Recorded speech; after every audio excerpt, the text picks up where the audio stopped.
ओम नमः सिद्धेभ्य। एष सुरासुरमणुसिन्धवन्दितं धोदधायिकम् अमलं प्रणमामि वर्धमानं सिद्धं धम्मस्य कर्तारम्।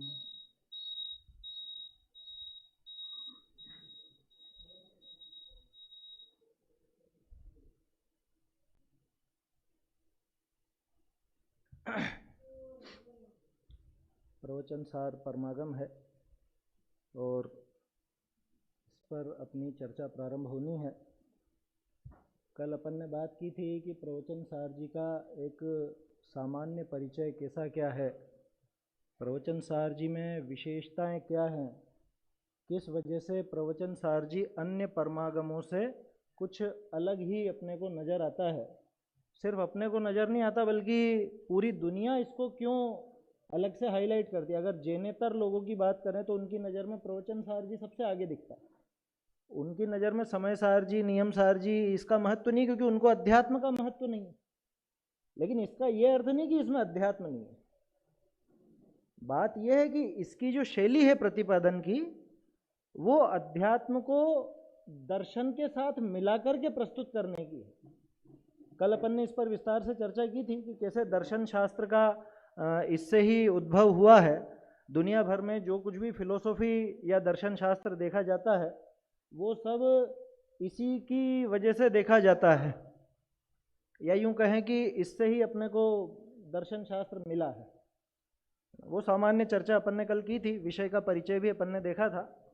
अभी भाई साहब ने मंगलाचरण के ऊपर चर्चा की और कुंदकुंदाचार्य देव का जो हृदय था, उनकी जो भावभूमि थी वो किस तरह की थी, और एक बहुत बढ़िया शब्द उसके अंदर आया, आसन्न भव्य।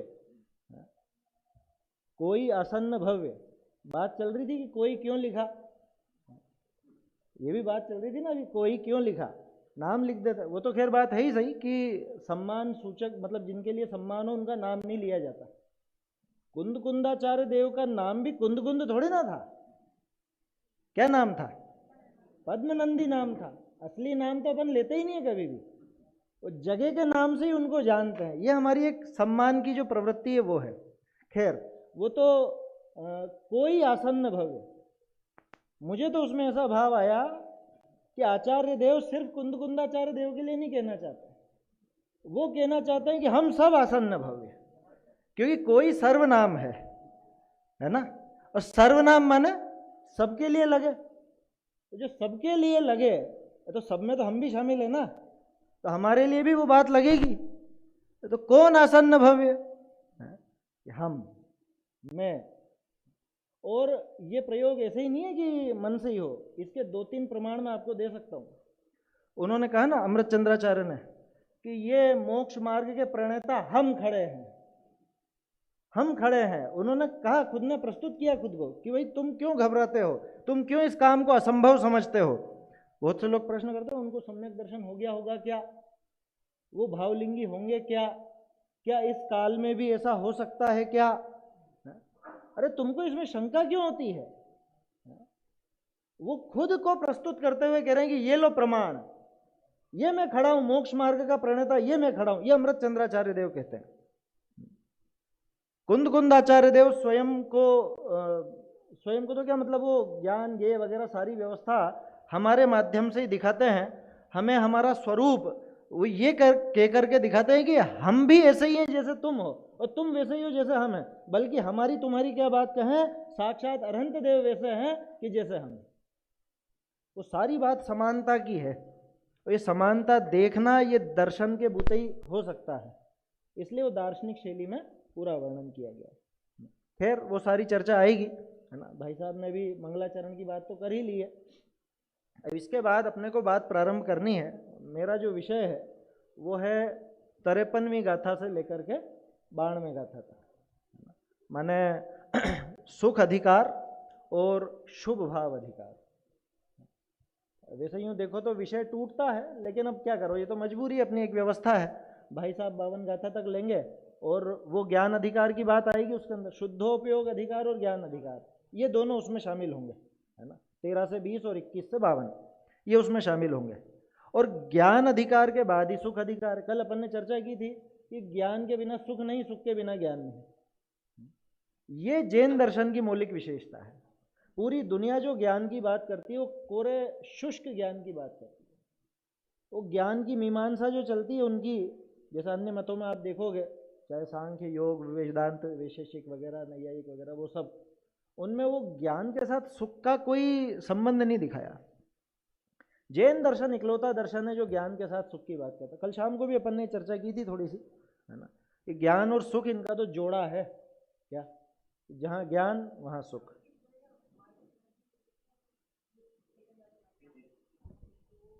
हाँ, मुझे पता नहीं चलता आवाज आ रही है कि नहीं आ रही है। खैर सुनिए ध्यान से।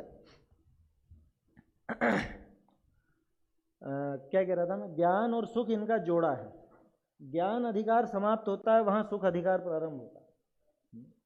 लेकिन सुख अधिकार प्रारंभ होने के बाद भी आचार्य देव वो ज्ञान की ही गरिमा गाते रहते हैं। मतलब सुख अधिकार का प्रारंभ भी होगा, प्रारंभ क्या बल्कि काफी कुछ आगे बढ़ जाएंगे, वहां तक ज्ञान की ही चर्चा आपको मिलेगी।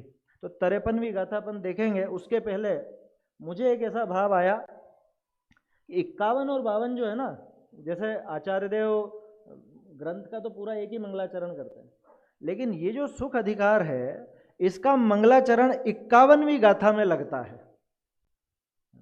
51वीं गाथा में क्या आया, जुगवम जानदि जोड़नम अहो ही नाणस महात्म। ज्ञान का महात्म्य है ना, ज्ञान का महात्म्य यहाँ दिखाया। तो महात्म्य दिखाना वो अपने आप ही एक मंगलाचरण जैसा हो जाता है। और कल जो अपन ने बात की थी दर्शन की एक शाखा है जिसको सौंदर्य शास्त्र कहा जाता है, एस्थेटिक्स जिसको कहते हैं, ये महात्म्य दिखाया, प्रशंसा गाई गई, ये सौंदर्य शास्त्र, ये भी यहीं से निकला। उसके बाद 52वीं गाथा आती है, वहाँ पे एक आचार्य देव ज्ञान की प्रक्रिया दिखाते हैं।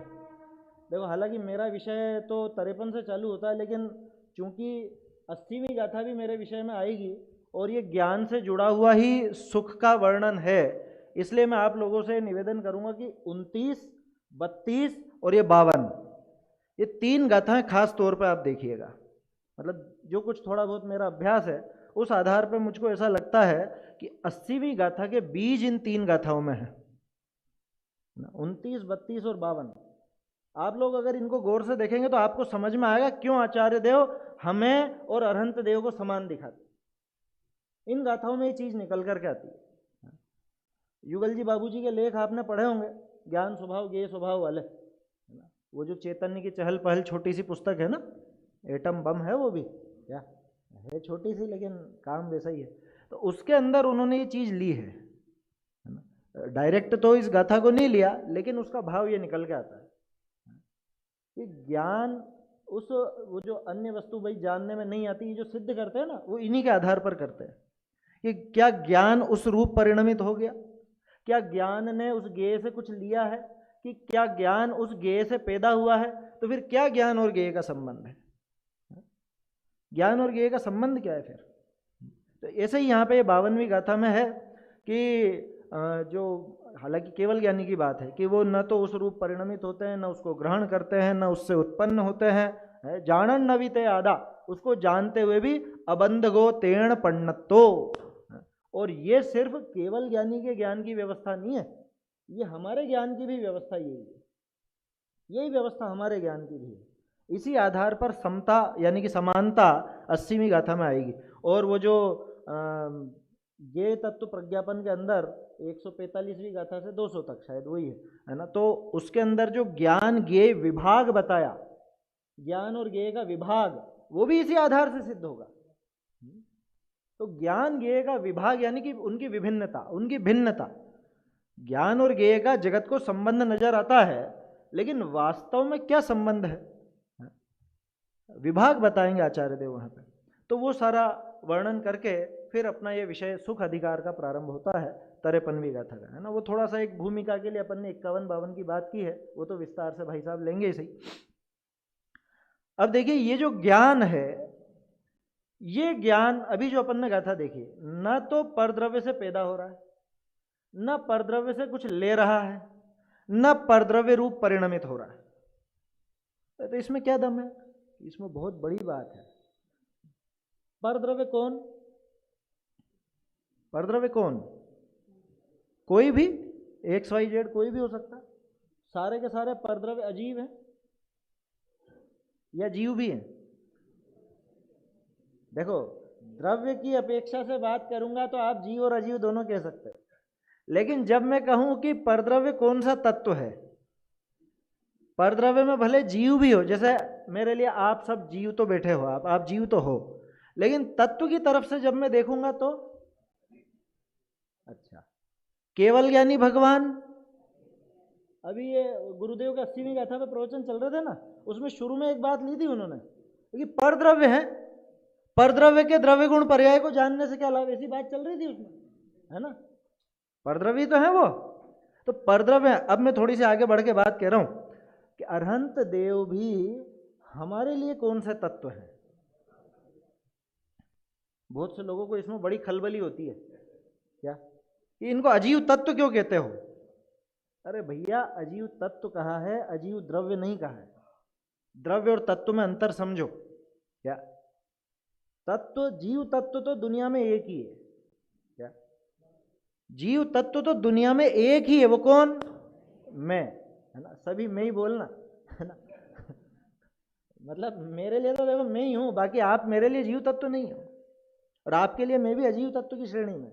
अरे जब साक्षात अरहंत भगवान को अपन ने अजीव तत्व में गिन लिया तो फिर अन्य की तो क्या बात कहें। और खैर, तो जब बात चली कि ज्ञेय, जो कुछ भी ज्ञेय हैं वो सारे ज्ञेय, वो जीव रूप हों चाहे अजीव रूप हों, उनसे ज्ञान न तो कुछ ग्रहण करता है, न ज्ञान उनसे पैदा होता है, न ज्ञान उनसे परिणमित होता है। इसका अर्थ क्या निकला? इसका अर्थ ये निकला कि अगर ज्ञान उनसे कुछ इस तरह से प्राप्य, विकार्य और निवृत्त, वही तो कहता है वो, अगर उनसे प्राप्त या विकृत या निवृत्त होता तो निश्चित रूप से वो खेद खिन्न होता, दुखी होता, उसमें क्लेश आता। क्यों? क्योंकि अधिकांश जो ज्ञेय हैं वो तो है अजीव, और अजीव में एक चीज और आती है, बाल बोध पाठमाला भाग 1 में सबने पढ़ रखा है। छोटे बच्चे से भी बुलाओगे, जीव कौन होता है? कि जिसमें ज्ञान होता है, जो जानता देखता है, सुख दुख का अनुभव। सुख दुख की बात भी है ना, जो सुखी होता है। दुख को एक तरफ पटको, सुख की बात करनी है अपने को, तो क्योंकि सुख अधिकार है और स्वभाव भी अपना सुख है। तो जो सुख स्वभाव वाला है, ज्ञान और आनंद स्वभाव वाला है, मैं ज्ञानानंद स्वभावी हूं, ऐसा कहा गया। अब जब अन्य ज्ञेय को जानने की बात आएगी और उसके अंदर वो अन्य ज्ञेय अधिकांश तो अजीव हैं, तो उनमें सुख नहीं है। अब अगर जीव ज्ञान उनको कुछ लेकर के जानेगा तो माने सुख तो नहीं आ सकता, वहां से सुख तो नहीं आ सकता ना। उनसे पैदा होगा तो सुख रूप तो पैदा नहीं हो सकता, उस रूप परिणमेगा तो सुख रूप तो नहीं हो सकता। तो ज्ञान जो उनको जान रहा है बिना प्रभावित होकर के, ये उसका प्रभावित नहीं होना ही वास्तव में सुख का कारण है।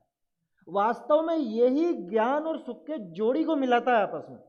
अगर ये उससे प्रभावित होता, चाहे सामने वाला जीव ही क्यों ना हो, लेकिन उसका सुख तो मुझ में नहीं आ सकता ना। मान लो आप आत्मा का अनुभव करते हो, सुखी होते हो, तो मैं आपको भले जान लूं और भले मुझे मन परे ज्ञान हो, लेकिन तो भी मैं उस सुख को तो नहीं वेद सकता ना, वो सुख तो मुझे नहीं मिलेगा। तो अन्य द्रव्य चाहे वो सुख स्वभाव वाला हो चाहे नहीं हो, ये बहुत अच्छा है कि मैं उसको बिना उसका कुछ लिए, बिना उस रूप परिणमित हुए, बिना उससे पैदा हुए उसको जानता हूं। ये बहुत अच्छा है मेरे लिए, क्योंकि अगर उसका कुछ अंश मुझ में आता तो ये सुख की कल्पना नहीं हो सकती थी, ज्ञान के साथ सुख की कल्पना नहीं हो सकती थी। इसकी उत्थानिका पढ़िए आप, ये सारी भूमिका इस उत्थानिका के लिए मैंने आपको बनाई। क्या कहा? अथ ज्ञानाद अभिन्नस्य सौख्यस्य स्वरूपम। क्या? ज्ञानात अभिन्नस्य सौख्यस्य, कि ज्ञान और सौख्य का अभिन्नत्व है। ज्ञान और सुख में भिन्नता नहीं है, किसी भी रूप में भिन्नता नहीं है ज्ञान और सुख में, कि जहां ज्ञान है वहां सुख है, जहां सुख है वहां ज्ञान। अन्वय व्यतिरेक पढ़ा होगा ना आप लोगों ने, जहां जहां धुआं वहां वहां अग्नि है। जहां जहां ज्ञान वहां वहां सुख। स्वरूप की तरफ से देखो तो भी और पर्याय में देखो तो भी। अब आप कह सकते हो साहब पर्याय में तो हमारे भी तो ज्ञान चल रहा है, अभी आचार्य देव आगे नकार देंगे कि तुम्हारा ये ज्ञान ज्ञान ही नहीं है। इसी से वो बात निकलेगी इंद्रिय ज्ञान ज्ञान नहीं, यहीं से निकलेगी आगे की गाथाओं से। कल अपन ने एक चर्चा की थी ज्ञान के फल की, है ना, ज्ञान के फल की बात करी थी ना कल। अगर उस ज्ञान का फल न मिले तो ज्ञान क्या काम का। आप सब व्यापारी लोग हैं ज्यादातर, है ना, अधिकांश व्यापारी वर्ग ही है। मुझे बताओ उस व्यापार का क्या प्रयोजन कि जिससे कुछ कमाई नहीं हो, है, जिससे पैसा नहीं आए, जिससे आपको कुछ कमाई नहीं हो, ऐसे व्यापार का क्या प्रयोजन।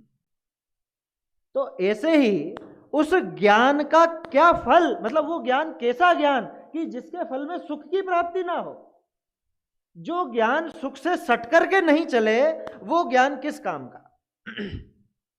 समझ में आ रही बात। और इस मामले में पुद्गल, मैं द्रव्य की बात कर रहा हूं, कौन से द्रव्य को जानता, पुद्गल को जानता है, क्या मिलेगा उससे। अच्छा मान लो कोई मन परे ज्ञानी मुनिराज हो, वो किसी दूसरे मुनिराज की बात जानने का प्रयास करें, मान लो, हालांकि उनको कोई ऐसा विकल्प होता नहीं, और वो दूसरे मुनिराज उस समय आत्मा में लीन हो, अब वो मना परे ज्ञान क्या करेगा, वो मना परे ज्ञान क्या जानेगा, क्यों, कुछ भी नहीं जानेगा, क्योंकि सामने वाले का मन तो विश्राम पा चुका। मन पक्षी मर जावे, वो मन पक्षी तो मर गया वहां पे, जब वो आत्मा में लीन है उस समय उनके मन के विकल्प तो कुछ है नहीं, तो मन परे ज्ञानी पूरी ताकत लगा ले कुछ नहीं जान सकता, तो कुछ काम का नहीं रहा ना। दूसरी बात, वो जो सुख का अनुभव कर रहे हैं उस सुख का स्वाद इनको नहीं आ रहा, मन परे ज्ञान वाले को। जब ये इस मन परे ज्ञान का प्रयोग छोड़ें और अपने श्रुत ज्ञान का प्रयोग करके स्वयं ही, उस भाव श्रुत ज्ञान का प्रयोग करके स्वयं ही अपने आत्मरस का आस्वादन करें तो इनको स्वाद आएगा। ठीक है ना। तो कौन सा ज्ञान, ज्ञान वही जो सुख को लावे। आया समझ में। ज्ञान का फल मिलना चाहिए, ज्ञान का फल अज्ञान निवृत्ति, ये तो एक सामान्य न्याय की वजह से कहा, मैं तो उसमें एक चीज जोड़ता हूं, अज्ञान निवृत्ति के साथ सुख की प्राप्ति, क्योंकि वो ज्ञान ज्ञान नहीं है जिसका फल सुख न निकले, है ना। तो इतनी मेहनत करके और सब करा लेकिन वो किसी काम का नहीं, क्या मतलब फल क्या निकलेगा, उस ज्ञान का फल क्या निकलेगा। बाबूजी तो एक उदाहरण लिया करते थे, क्या कि उस बेटे का क्या करें जो दुनिया भर की सारी बातों को जानता हो लेकिन एक पैसा कमा करके नहीं लाता है। वो बेटा है और बहुत बहुत समझदार है, बहुत होशियार है, दुनिया भर की सारी विद्याएं आती है उसको, उसने लॉ भी पढ़ा है और वो कॉमर्स भी पढ़ी है, और वो आजकल तो जो भी है सब जीएसटी सीएसटी सारी बातें जानता है गहराई से, इनकम टैक्स किधर से क्या बचेगा है, मार्च एंडिंग है ना, तो वो सारी विद्याएं जानता है, क्या वो सारी चीजें पता है उसको, आर्किटेक्ट का पूरा ज्ञान है और सब चीजें दुनिया भर की, अरे हवाई जहाज उड़ा लेता है, स्पेस क्राफ्ट बना लेता है, वो सब कर लेता है वो तो, लेकिन वो एक पैसा कमा करके घर पे नहीं लाता, वो बेटा किस काम का है। एक घर का कुछ काम नहीं करता, एक काम नहीं करता, वो किस काम का है। बस वैसे ही वो ज्ञान किस काम का कि जो सुख को नहीं लाए। इसीलिए आचार्य देव सुखाधिकार में पहले ज्ञान को लाते हैं, पहले ज्ञान की बात करते हैं और कहते हैं ज्ञानाद अभिन्नस्य सौख्यस्य स्वरूपम प्रपंचयन। क्या कह रहे हैं, प्रपंचयन। देखो शब्दों की मतलब उस अर्थ को बराबर समझना, लोग बाग क्या है वो शब्द को पकड़ के कुछ अलग ही अर्थ ले जाते हैं। ये प्रपंच, इसको प्रपंच लिखा, ठीक है, प्रपंच है क्या, छल कपट है क्या। ये प्रपंच का अर्थ ये छल कपट नहीं है, प्रपंच यानी उसका एक विस्तार, उसकी एक उन्होंने भूमिका बांधी है, उसकी एक कल्पना शब्द उचित नहीं है, लेकिन एक उनको ये विचार आया कि ज्ञान और सौख्य इन दोनों का अभिन्न सिद्ध करना चाहिए। फिर क्या कह रहे हैं वो कि ज्ञान सौख्य यो हे उपादेयत्वम चिंतयति। कठिन नहीं है संस्कृत बिल्कुल भी। देखो मेरे को पहले विचार ऐसा आया था कि मैं हिंदी से ही लूँ पूरा, लेकिन फिर मैंने सोचा कि हिंदी से तो हमेशा ही चर्चा चलती है, जहाँ जहाँ थोड़े कुछ शब्द आएंगे अपने को आचार्यों के मूल शब्द पकड़ना चाहिए। अभी हमारा क्या मोक्षवाम प्रकाशक में 8वां अधिकार चल रहा था, है ना, तो उसके अंदर टोडरमल जी ने तो व्याकरण न्याय ग्रंथों की भी थोड़ी उपयोगिता बताई। कि भाई थोड़ा बहुत प्रयोजन पूर्ता अभ्यास तो होना चाहिए। आचार्य देव की मूल भाषा का और उनके भाव का अगर आपको पूरा स्वाद लेना है तो थोड़ा अपने को उसमें देखने का प्रयास करना। और गुरुदेव खुद संस्कृत के शब्दों को लेकर के बोला करते थे, बोलते थे ना, जहाँ विशेष कुछ शब्द आते थे। पूरा संस्कृत से नहीं पढ़ेंगे अपन, घबराना मत, वो तो जहाँ कुछ विशेष बात होगी तो वो अपन लेंगे, और गाथा तो लेंगे ही सही ना। मूल रूप से गाथाओं पर ही चर्चा करनी है अपने को। अब 40 गाथाएं हैं, 8 दिन है, एवरेज निकालो तो रोज की लगभग 5 का बनता है। लेकिन जल्दबाजी नहीं करेंगे, ठीक है, बन जाएगा जितना ठीक है ना। बाकी तो आप लोगों को परिचय हो जाएगा तो फिर अभ्यास करते रहें। क्या कह रहे हैं यहाँ पे आप? यहाँ देखो एक शब्द है, ज्ञान सौख्यो हे उपादेयत्वम चिंतयति। ज्ञान और सुख के हे उपादेय पने का चिंतन करते हैं। पहले तो क्या कह रहे हैं? ज्ञान और सुख ये दोनों अभिन्न है। इसके बाद ये कह रहे हैं कि ज्ञान और सुख के हे उपादेय पने का। अब कोई शब्द म्लेच्छ हो ना तो वो कैसे अर्थ निकालेगा? ज्ञान सौख्य यो, और फिर क्रम लिया हे उपादेयत्वम, तो ज्ञान का हेयपना और सुख का उपादेयपना। शब्द म्लेच्छ है और उसको भाषा का बराबर ज्ञान नहीं है। अरे द्विवचन का प्रयोग है, ज्ञान सौख्य यो, यानी कि दोनों के ही, है ना। ऐसा मत पकड़ना कि ज्ञान सौख्य यो हे उपादेयत्वम यानी ज्ञान से हेयत्वम और सौख्य से उपादेयत्वम, ऐसा नहीं। ज्ञान और सौख्य दोनों के, क्योंकि दोनों जोड़ीदार हैं, दोनों जोड़ीदार हैं। तो ज्ञान का हेयपना उपादेयपना और सुख का हेयपना उपादेयपना। क्या मतलब? कि कैसा ज्ञान तो हेय है, कैसा ज्ञान उपादेय है, कैसा सुख हेय है और कैसा सुख उपादेय है। अब यहां एक प्रश्न बनता है शुरू में ही कि जो ज्ञान हेय हो उसको ज्ञान क्यों कह रहे हैं? जो सुख हेय हो उसे सुख क्यों कह रहे हैं? दुख कह दो ना, उसको तो दुख ही कहेंगे। ये बात तो सही है, लेकिन आचार्य देव तो म्लेच्छ को म्लेच्छ की भाषा में समझाते हैं। अब हम जिसको ज्ञान कहते हैं, हम जिसको सुख कहते हैं, वो वास्तव में सुख नहीं है, ये दिखाना चाह रहे हैं। तो आचार्य देव अगर उन्हीं की भाषा में कहते रहेंगे अरे ये दुख तो दुख है, अरे ये दुख तो दुख है, तो हमें समझ में ही नहीं आएगा। वो कहेंगे कि तू जिसको सुख कहता है वो वास्तव में सुख नहीं है, वो दुख है। तू जिसको ज्ञान कहता है वास्तव में वो ज्ञान नहीं है, वो अज्ञान है, इसलिए है। वो सुख दुख है इसलिए है। तब जाकर के वो बात गले उतरेगी कि आचार्य देव किसको है बता रहे हैं और किसको उपादेय बता रहे हैं। तो ये पहली गाथा। देखो थोड़ा सा अपन विषय को और तोड़ते हैं। जय सेनाचार्य का काम बहुत अच्छा लगता है मुझे कई बार। वो जब भी कोई अंतर अधिकार भी प्रारंभ करते हैं तो पूरी गाथाओं की डिटेल यहाँ पे दिखा देते हैं वो। जैसे ये भी सुख अधिकार है, ये 53 से लेके 68 तक है ना। जय सेनाचार्य की में 2 गाथाएं और एक्स्ट्रा आ जाती हैं। तो वो वहाँ पे क्या कहते हैं कि पहली गाथा सामान्य रूप से विषय बताती है, इसके बाद दूसरी गाथा, अगली गाथा जो आएगी वो अतीन्द्रिय सुख की, अतीन्द्रिय ज्ञान की थोड़ी सी महिमा बताएगी। उसके बाद फिर 4 गाथाओं का सेट आएगा, फिर 4 गाथाओं का सेट आएगा और फिर 8 गाथाएं और आएंगी, है ना। माने 8, 4, 12, 4, 16 और 17, 18, ऐसे 18 गाथाएं। अमृत चंद्राचार्य की में 16 गाथाएं, 53 से 68 तक ये सुख अधिकार है। तो ये पहली गाथा जो है, इसी में आचार्य देव एक भूमिका बांध रहे हैं कि ज्ञान और सुख ये दोनों जोड़ीदार हैं, ये दोनों हमेशा साथ साथ रहेंगे। लेकिन कैसा ज्ञान और सुख तो है और कैसा ज्ञान और सुख उपादेय है, ये यहाँ पे समझाते हैं, है ना। गाथा अपन पढ़ते हैं। देखो मेरी पद्धति ऐसी है, मैं गाथा बोलता हूँ और फिर रिपीट करवाता हूँ, है ना। तो थोड़ा सा अपन एक बार ही बोलेंगे, वैसे तो 2 बार बुलवाता हूँ मैं। अत्थि अमुत्तम उत्तम अदिन्द्रियम इंद्रियम च अत्थेषु अणाणं च तः सौख्यं जमतेषु परं च तं ज्ञेयम्।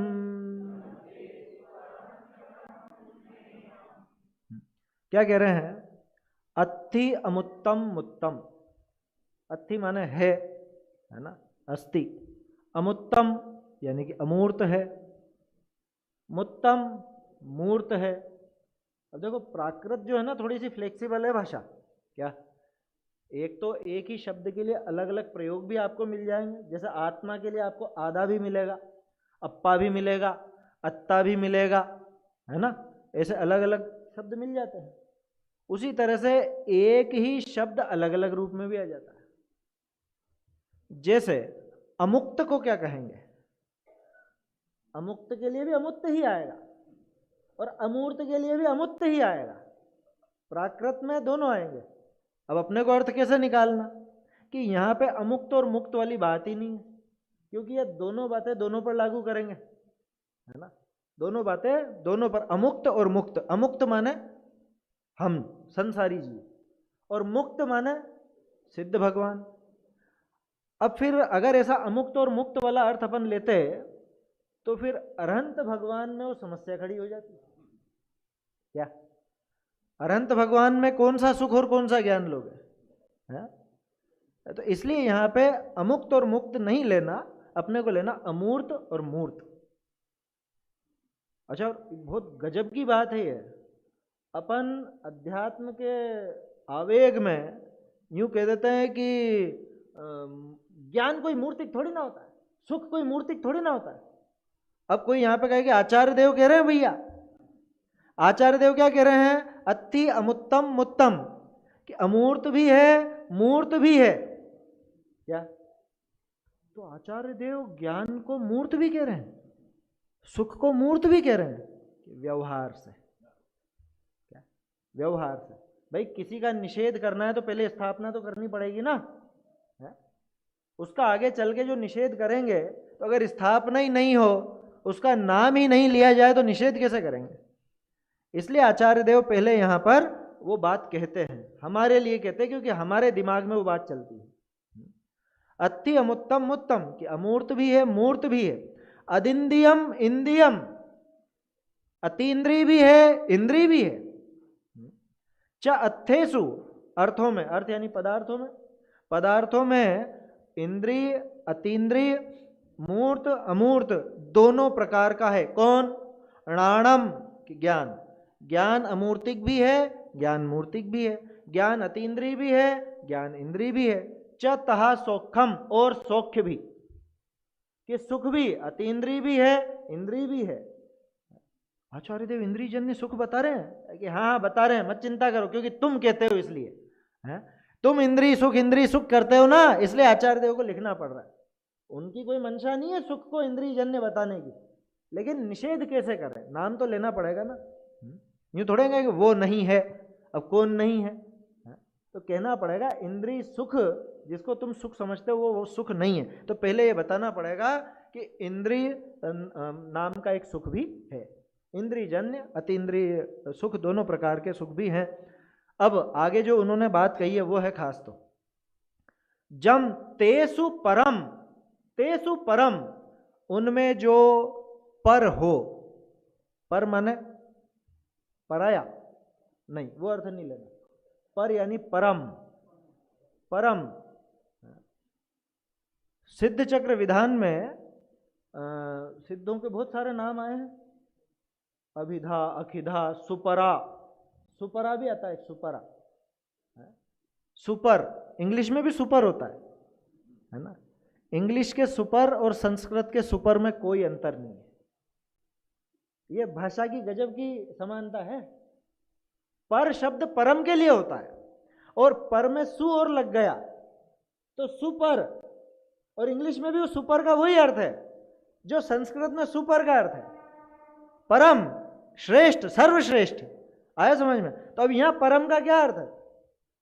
सुपर, श्रेष्ठ, स्वपर नहीं, सुपर, है ना, श्रेष्ठ। जो श्रेष्ठ हो च तमणेयम, उसे जानना चाहिए।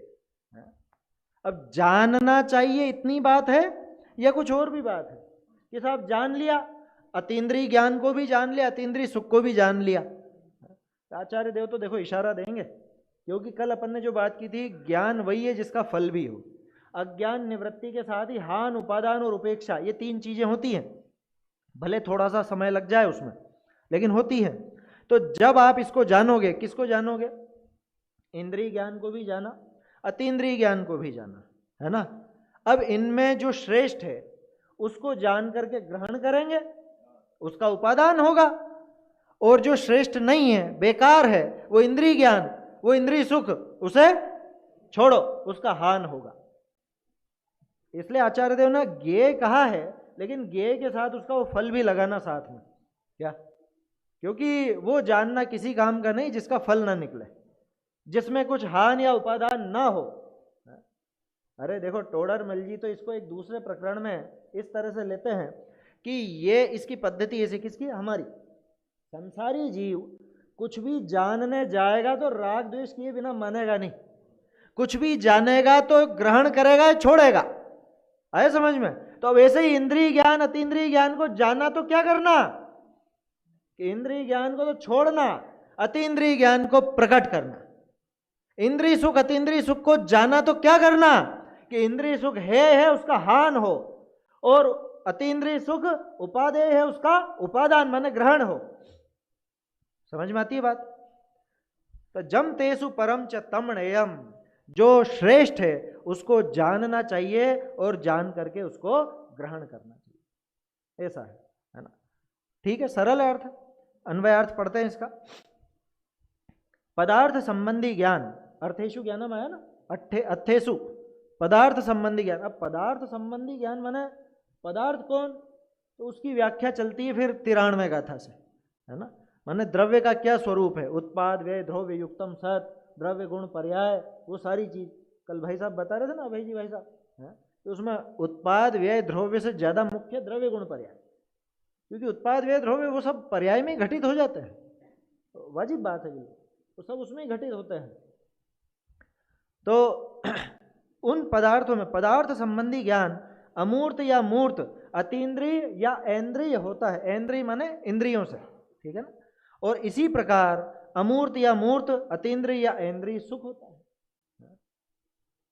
इसमें उसमें जो प्रधान उत्कृष्ट है वह उपादेय रूप जानना। देखो हिंदी में अर्थ किया उपादेय रूप जानना, गाथा में तो उपादेय रूप लिखा नहीं है, है? गाथा में नहीं लिखा, उसका भाव हिंदी अन्वय में दिया, है ना? और वैसे तो आचार्य देव कम शब्द लिख करके ज्यादा बोलते हैं, तो ये लिखा है उसको जानो। अब उसको जानो का मतलब यही है कि उसको उपादेय करके ग्रहण करो। अरे जैसे वो सामान्य से उदाहरण है ना, घोड़े को पानी दिखा लाओ, तो पानी दिखा लाओ का क्या मतलब? अब नया नया नौकर होगा, मूर्ख होगा, तो जाएगा नदी किनारे और दिखा के ले आएगा, घोड़ा प्यासा का प्यासा है। ये पानी दिखा लाओ का मतलब यह है कि इसकी प्यास बुझाओ, आया समझ में? यही होता है ना। तो ऐसे ही उसको जानो, जानो का क्या मतलब कि उसको ग्रहण करो, प्रकट करो। वो जो इंद्रिय ज्ञान है और इंद्रिय सुख है उसे तो एक तरफ पटको, उसे छोड़ करके आगे बढ़ो, और अतीन्द्रिय ज्ञान अतीन्द्रिय सुख उसे प्रकट करो। देखो कई बार ऐसा लगता है आचार्य देव ने मतलब सब ग्रंथों में, और बल्कि किसी भी ग्रंथ में आगे से पीछे तक वो एक ही विचारधारा उनकी चलती है। समय सार जी की 144वीं गाथा की टीका, आत्मानुभव की विधि, क्या कहते हैं वहां पर? मति ज्ञान की समस्त बुद्धियों को समेटकर, शुद्ध ज्ञान की समस्त बुद्धियों को समेटकर। ये समेटकर का मतलब क्या है? अरे इंद्रिय ज्ञान छोड़ा, मति ज्ञान क्या करता था? इंद्रिय मन के माध्यम से ही तो जानता था, तो वो इंद्रिय ज्ञान छोड़ा और वो अतीन्द्रिय ज्ञान की प्रकटता करी। यही है ना वहां भी। आचार्य देव के तो वही स्वर रहेंगे, है ना? वो विषय के हिसाब से थोड़ी सी भाषा और प्रकरण भले बदल जाए, लेकिन आचार्य देव वो अपने जो मूल बातें होती है उसको छोड़ते नहीं है। तो इंद्रिय ज्ञान और इंद्रिय सुख जो है और अतीन्द्रिय ज्ञान अतीन्द्रिय सुख उपादेय है, उसके लिए आचार्य देव ने लिखा जम तेसु परम च तमणेयम। ये तो सूक्ति वाक्य है, जम तेसु परम च तमणेयम, जो उनमें श्रेष्ठ है उसको जानो, जो उनमें श्रेष्ठ है उसको ग्रहण करो। इसका एक अनर्पित अर्थ, अनर्पित समझते हैं? अनर्पित माने सत्वार सूत्र में है ना, अर्पिता अनर्पित सिद्ध है, पढ़ा कि नहीं पढ़ा 5वें अधिकार अध्याय में? अर्पिता अनर्पित सिद्ध है, क्या मतलब? अर्पित और अनर्पित से, अर्पित यानी मुख्य, अनर्पित माने गौण। अर्पित माने जो कहा गया और अनर्पित माने जो नहीं कहा गया, जो अनुक्त है। तो ऐसे ही यहां पे जो कहा गया जम तेसु परम च तमणेयम, जो उनमें श्रेष्ठ हो वो ज्ञेय है, वो उपादेय है, वो ग्रहण करने लायक है। ये तो हो गया अर्पित। अब अनर्पित क्या निकला इसका? जो श्रेष्ठ नहीं है वो छोड़ने लायक है। तुम आज तक जो जानना समझते थे वो जानना था नहीं। तुम आज तक जिसको सुख समझते हो, समझते रहे हो, वो वास्तव में सुख नहीं है। उसे छोड़ो और ये अतीन्द्रिय ज्ञान, अतीन्द्रिय सुख को ग्रहण करो। ऐसी बात यहां आती है। देखिए इसकी टीका पढ़ लेते हैं अपन। यहां ज्ञान तथा सुख दो प्रकार का है। एक ज्ञान तथा सुख मूर्त और इंद्रियज है। इंद्रियज माने इंद्रियों से पैदा होने वाला, ठीक है, सरल है तो। और दूसरा ज्ञान तथा सुख, अच्छा एक और ये दूसरा बताया तो दो अलग अलग तरह के नहीं गए यार। वही ज्ञान है, वही ज्ञान इंद्रियों के मार्फत चले तो वो इंद्रिय कहलाता है ना। वही उसमें सुख लगे इंद्रियों के, उसमें तो वो इंद्रिय सुख कहलाता है। लेकिन वही ज्ञान उधर से सब तरफ से उपयोग हटा करके, मतलब स्वयं को उधर से मोड़ करके अंदर वलन करता हो, अंदर झुकता हो, तो वही अतीन्द्रिय कहलाने लगता है ना। तो दूसरा अमूर्त और अतीन्द्रिय है। उसमें जो अमूर्त और अतीन्द्रिय है वह प्रधान होने से उपादेय रूप जानना, ठीक है, सरल है। वहां पहला ज्ञान तथा सुख मूर्त रूप ऐसी क्षयोपशमिक उपयोग शक्तियों से, क्षयोपशमिक उपयोग शक्तियां कौन सी? उन्मत्ति ज्ञान की, उस प्रकार की इंद्रियों के द्वारा उत्पन्न होता हुआ पराधीन होने से। देखो यहां आचार्य देव ने विशेषण दिए है ना। ये मूल गाथा में नहीं आया, टीका में आया। इसको आप मिलाना अपने कौन सी 76-77 है, वहां पे बताया ना कि जो भी सप्रम बाधा संयम विच्छिन्नम बंध कारणम विस्मम जम इंद्रिय ही लद्धम तम सुखम दुख में बता। ये गाथा 76 है, 76 होगी शायद, है ना, 76-77 दोनों में से है, 76 होनी चाहिए। तो जैसे वहां पे आचार्य देव ने उस इंद्रिय सुख के अलग अलग विशेषण दिए, मुझे तो ऐसा लगता है कि अमृत चंद्राचार्य ने उससे विलक्षणता दिखाने के लिए अतीन्द्रिय ज्ञान और अतीन्द्रिय सुख को ये विशेषण दिए यहाँ पे। वहां तो गाथा में ही है, यहाँ पे टीका में दिए। क्या कहा? उस प्रकार की इंद्रियों के द्वारा उत्पन्न होता हुआ पराधीन होने से, पहला विशेषण तो ये क्या, वो ज्ञान कैसा है? वो पराधीन है। क्यों? अरे परिभाषा ही आपने ये बनाई, इंद्रिय और मन के निमित्त से। न तो इंद्रियां आत्मा के घर की, न मन आत्मा के घर के, वो सारे ही पराधीन।